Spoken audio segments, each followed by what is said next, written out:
ختم ہونے والے سلسلے میں ایک بڑی انسانی المیہ کو جنم دیا ہے، لہذا پاکستان کے آئین و قانون اور اقوام متحدہ کے انسانی حقوق کے چارٹر کے تناظر میں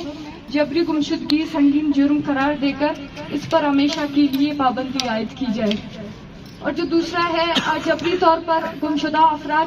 کو منظر عام پر لایا جائے اور انہیں عدالتوں میں پیش کیا جائے۔ اگر ان میں سے کسی پر کوئی جرم ثابت ہوتا ہے تو ملکی اور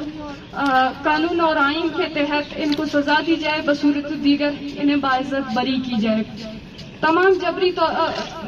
جبری طور پر گمشدہ افراد کے لواحقین کو یہ یقین دہانی کرائی جائے کہ لاپتہ افراد کو جعلی مقابلے میں نہیں مارا جائے گا۔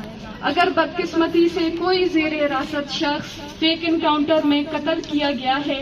یا اگر طبعی طور پر دوران حراست فوت ہو جاتا ہے تو اس کے خاندان کو اس کی لاش کی شناخت کو ممکن بنانے کے لیے باقاعدہ DNA ٹیسٹ اور نادرہ سے تصدیق کرائی جائے۔ ان کی لاشوں کو شناخت کیے بغیر گمنام قرار دے کر نہ دفنایا جائے۔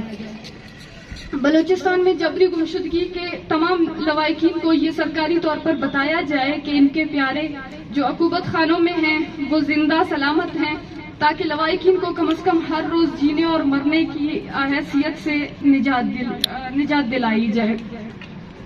ہر لاپتہ فرد کے ہر خاندان کو احتجاج کا حق دیا جائے گا۔ FIR اور عدالتوں میں کیسز جمع کرانے میں کوئی ادارہ مداخلت نہیں کرے گا۔ وکلا اور لواحقین کو ہراساں نہیں کیا جائے گا کہ یقین دہانی کرائی جائے۔ زیر حراست جن لوگوں کو قتل کیا گیا ہے، یہ ریاست کی ذمہ داری ہے کہ لواحقین کے اس نقصان کا ازالہ کا طریقہ کار واضح کرے کہ وہ کہاں دفن ہیں۔ ان کی شناخت کو یقینی بنا کر اور لواحقین کو یہ حق دیا جائے کہ وہ اپنے پیاروں کو اپنی مرضی کے ساتھ جہاں دفن کرنا چاہیں وہاں کریں۔ ہمارے پاس بہت سے ایسے شواہد ہیں کہ لاپتہ شخص کی بازیابی ممکن بنانے کے لیے طاقتور لوگوں کی جانب سے لواحقین سے پیسے تک وصول کیے گئے ہیں۔ اس کبھی فعل کو روکنے کے لیے حکومت اقدامات کرے اور ملوث افراد کو قانون کے تحت سزا دی جائے۔ ملک کا مقتدر ادارہ جس کے اختیار میں لاپتہ افراد کے مسئلے کا حل ہے، وہ تحریری صورت میں مسئلے کے حل کی یقین دہانی کرائے، جس میں جو وزیر قانون ہیں انہوں نے جو ہے ہمارے اس چارٹر آف ڈیمانڈ میں خود یقین دہانی کروائی ہے، آج کی تاریخ کے ساتھ، اور جو ہے اپنے سگنیچر کے ساتھ اپنے ہینڈ رائٹنگ میں یہ واضح کر کے لکھا ہے کہ آپ کے مسائل کے لیے ہر ممکن کوشش کی جائے گی، اور اس کو جو ہے کمیٹی میں سب سے پہلے اس کو ٹاپ پر رکھ کر آپ کے مطالبات جلد از جلد حل کیے جائیں گے۔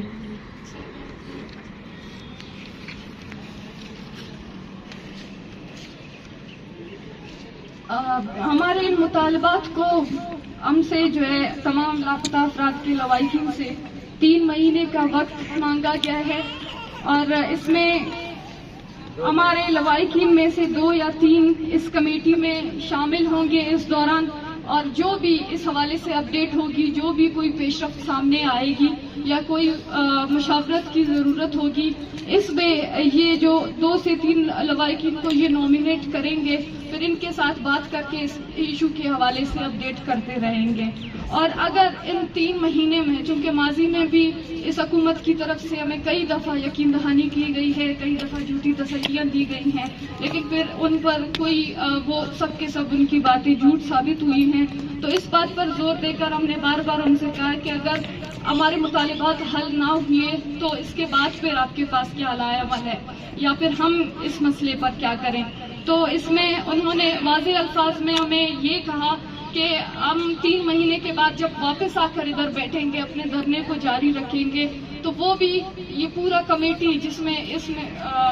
میں یہ تمام جو ممبر شامل ہیں وہ سب آ کر ہمارے ساتھ بیٹھیں گے، دن رات ہمارے ساتھ بیٹھیں گے، اور یہ انہوں نے واضح الفاظ میں کہا ہے کہ جب تک آپ کے مسئلے حل نہیں ہوں گے ہم آپ کے ساتھ بیٹھے رہیں گے۔ تو لہٰذا انہی تمام یقین دہانیوں اور اسلام آباد سے ایک وفد کا یہاں تک آنا، اور پھر جو ہے ہم سے یہ گزارش کرنا کہ آپ ہم پر ایک دفعہ دوبارہ ٹرسٹ کریں اور اپنے آج کے اس دھرنے کو ختم کریں۔ ہم آپ کے مسئلے کے لیے 3 مہینے کا وقت مانگ رہے ہیں، اور ہم اپنی آخری کوشش کرتے ہیں کہ آپ کے مسئلے کے حل کو یقینی بنائیں. تو لہٰذا ہم تمام لاپتہ افراد کے لواحقین ایک بار پھر ہم نے پرم طریقے سے ایک جو ہے پرم شہری کی حیثیت سے ہم نے حکومت کے مطالبات پر اعتبار کر کے ان حکومتی نمائندوں کی باتوں پر یقین کر کے ایک دفعہ پھر ہم نے ان کو موقع دیا ہے کہ آپ جو ہے اس مسئلے کو حل کرنے میں اپنا کردار ادا کریں. تو تمام لواحقین کے ساتھ مشاورت اور رضامندی کے ساتھ ہم نے یہ فیصلہ کیا ہے کہ ہم آج سے اپنا یہ ریڈ زون کے سامنے دھرنا ختم کریں گے، جس پر اگر ہمارے مطالبات حل نہ ہوئے تو اس میں ہم سخت سے سخت اقدامات لے کر سامنے آئیں گے. اور پھر ہو سکتا ہے کہ ہم جس طریقے سے پرم طریقے سے اپنے پیاروں کی جنگ لڑ رہے ہیں، ہو سکتا ہے اگلی دفعہ یہ پرم بھی نہ ہو. تو ہم امید کرتے ہیں کہ ہمارے ان مسائل، ہماری ان تکلیفیوں کے بارے میں سوچ کر یہ کمیٹی ہمیں جلد کوئی ایک اچھی رزلٹ دے گی، جس پر ہمارے پیارے صحیح سلامت واپس آ کر ہمیں ملیں گے. اور جو زیارت واقعے کے بعد جیسے اس طرح کے واقعات ہیں ان پر روک تھام کی جائے گی، اور ایک جو ملک کے قانون ہے، آئین ہے، اسی کے تحت اس ملک کے مجرموں کو سزا دی جائے گی. اگر کوئی مجرم ہے نہیں تو اس کو باعزت بری کی جائے گی. تو لہذا آج ہم اپنے دھرنے کا اختتام کرنے کا اعلان کرتے ہیں، اور اس کے ساتھ ساتھ یہاں پر موجود 50 دنوں میں ہمارے ساتھ جتنے بھی سیاسی پارٹی، جتنے بھی اسٹوڈنٹ تنظیمیں، جتنے بھی سماجی تنظیمیں، انسانی حقوق کی تنظیمیں، اسٹوڈنٹس جن میں شامل ہیں، ہر قسم کے لوگ، تمام ماؤں، بہنوں، بیٹیوں کا، ان سب کا میں تہہ دل سے شکریہ ادا کرنا چاہوں گی. بلکہ میرے پاس الفاظ نہیں ہیں کہ میں ان کا شکریہ ادا کروں. میڈیا کے جو ہمارے ساتھی ہیں ان سب کا، کہ انہوں نے اس مشکل وقت میں ہمارا ساتھ دے کر ہمارے اس جدوجہد کو کامیاب بنایا. اگر آج ہم کامیابی سے اپنے گھروں کو لوٹ رہے ہیں اور ہمیں پورا یقین ہے اپنی اس جدوجہد پر اور اس کی کامیابی پر، تو یہ سب ممکن ہوا آپ سب کی ساتھ کی وجہ سے، آپ سب کی حمایت کی وجہ سے. اور میں امید کرتی ہوں کہ جب بھی اس طرح کے جو ہے مسئلے سامنے آئیں گے، جب بھی بلوچ